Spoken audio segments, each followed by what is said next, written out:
আসসালামু আলাইকুম ভাই। আপনাদের কাছে যদি সোয়ার ব্যাংকের ব্যাংকার থাকে, তো আপনারা যদি চান পিন নাম্বার চেঞ্জ করতে, পিন নাম্বার চেঞ্জ করতে পারবেন, আপনারা মোবাইল থেকে চেঞ্জ করতে পারবেন। যদি সোয়ার ব্যাংকের অ্যাপ্লিকেশন আছে না, ওইটা যদি চালু করে থাকেন, তো অবশ্যই আপনার নিজ থেকে চালু করতে পারবেন বা পিন নাম্বার চেঞ্জ করতে পারবেন খুব সহজে। প্রথমে সোয়ার ব্যাংকের সফটওয়্যারটা ডাউনলোড দিবেন, আর ডাউনলোড থাকলেও তো ভালো, আর আপডেট লাগলে আপডেট নিয়ে নেবেন। যদি সফটওয়্যারটা চালু না করে থাকেন তো চালু করে নেবেন, চালু করলে ভালো আর কি। ঠিক আছে,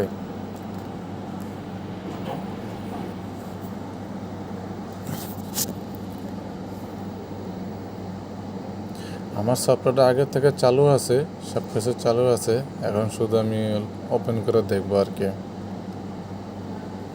এই যে ডাউনলোড হয়ে গেছে, এখন ওপেন করব।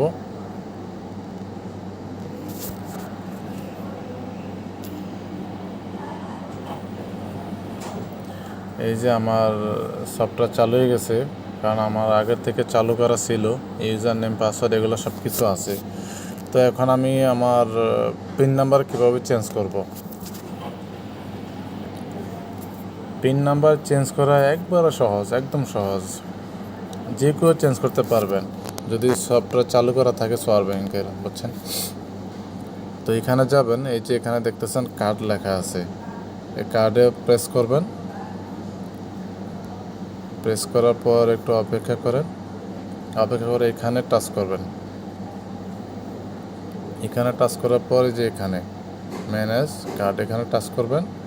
তারপর এখানে দেখেন আপনার সব সিস্টেম আছে, এই যে ফরগেট পিন নাম্বার। অনেক সময় দেখা গেছে আপনি পিন নাম্বার ভুলে গেছেন, পিন নাম্বার জানেন না, কিন্তু আপনি পিন নাম্বার চেঞ্জ করতে পারবেন, আবার পিন নাম্বার মন মতো চেঞ্জ করতে পারবেন, সমস্যা নেই।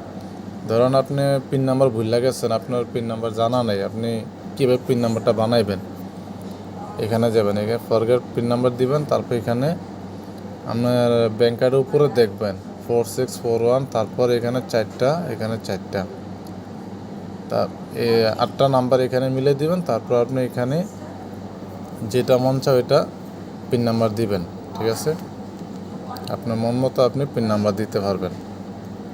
তবে উপর আপনি এখানে যা দিবেন 1 2 3 4, নিচেও সেম দিতে হবে 1 2 3 4।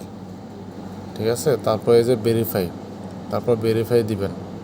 ভেরিফাই দিলে হয়ে যাবে, মোবাইলে ওটিপি যাবে, ওটিপিটা এখানে দিবেন, দেওয়ার পরে ভেরিফাই হয়ে যাবে। ঠিক আছে, একদম সহজ।